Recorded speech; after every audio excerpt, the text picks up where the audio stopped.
ছাত্র জনতার ঐতিহাসিক গণঅভ্যুত্থানে ২০২৪ সালের ৫ আগস্ট আওয়ামী লীগ সরকারের পতনের ১৮ মাস পর এক নতুন অধ্যায়ের দ্বারপ্রান্তে বাংলাদেশ। দীর্ঘ প্রতীক্ষিত ত্রয়োদশ জাতীয় সংসদ নির্বাচনকে ঘিরে সারা দেশে মুখরিত ছিল ভোটের উৎসবে।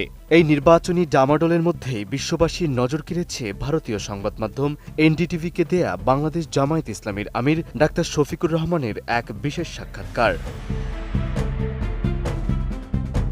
সেখানে তিনি স্পষ্ট করেছেন, নির্বাচনে জয়ী হয়ে ক্ষমতায় যাওয়ার সুযোগ পেলে প্রতিবেশী ভারতের সঙ্গে সুসম্পর্ক বজায় রাখাকেই সর্বোচ্চ অগ্রাধিকার দেবে তার দল। নির্বাচনী প্রচারণার ব্যস্ততার সময়ে জামায়াত আমির অত্যন্ত সুকৌশলে তার দলের ভবিষ্যৎ পররাষ্ট্রনীতি ও অভ্যন্তরীণ দর্শনের রূপরেখা তুলে ধরেছিলেন। এ সময় তিনি ভারতকে নিকটতম প্রতিবেশী হিসেবে অভিহিত করেন। তিনি বলেন, জামায়াত ভারতের সঙ্গে সুসম্পর্ক বজায় রাখতে চায় এবং এটাকে তারা অগ্রাধিকার দিচ্ছে।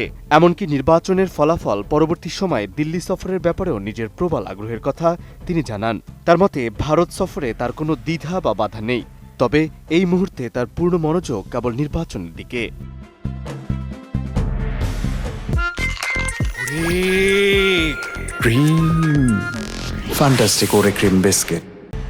এবারের নির্বাচনে জামায়াত ইসলামী একটি শক্তিশালী জোটবদ্ধ অবস্থানে থেকে প্রতিদ্বন্দ্বিতা করেছে। তাদের এই নির্বাচনী জোটের অন্যতম গুরুত্বপূর্ণ অংশীদার হিসেবে আবির্ভূত হয়েছে জাতীয় নাগরিক পার্টি এনসিপি। রাজনৈতিক বিশ্লেষকদের মতে এবারের ভোটে জামায়াতের জয়ের সম্ভাবনা আগের যেকোনো সময়ের চেয়ে অনেক বেশি। তবে দলটির বিরুদ্ধে অতীতে ওঠা সাম্প্রদায়িক বিদ্বেষ ও সহিংসতার অভিযোগ নিয়ে প্রশ্ন করা হলে ডাক্তার শফিকুর রহমান অত্যন্ত দৃঢ়তার সঙ্গে তা মোকাবিলা করেন। আলহামদুলিল্লাহ, আল্লাহ তাআলা আমাদেরকে ভোট দেওয়ার সুযোগ দিয়েছেন। আমি মহান রব্বুল আলামিনের শুকরিয়া আদায় করি। তিনি বাংলাদেশের অভ্যন্তরীণ সংহতির এক নতুন সংজ্ঞা প্রদান করে বলেন, তারা মনে করে প্রত্যেকেই প্রথম শ্রেণীর নাগরিক। তিনি আরও স্পষ্ট করেন যে জামায়াত কেবল মুখে নয়, বরং বিশ্বাসেই সাম্প্রদায়িক বিভাজনকে প্রত্যাখ্যান করে। ধর্মবিশ্বাসজনিত কারণে সংখ্যালঘু ধারণাকে তারা প্রশ্রয় দেয় না। তার এই বক্তব্য মূলত আন্তর্জাতিক মহলে জামায়াত সম্পর্কে থাকা পুরনো ধারণা পরিবর্তনের একটি বড় প্রয়াস হিসেবেই দেখা হচ্ছে।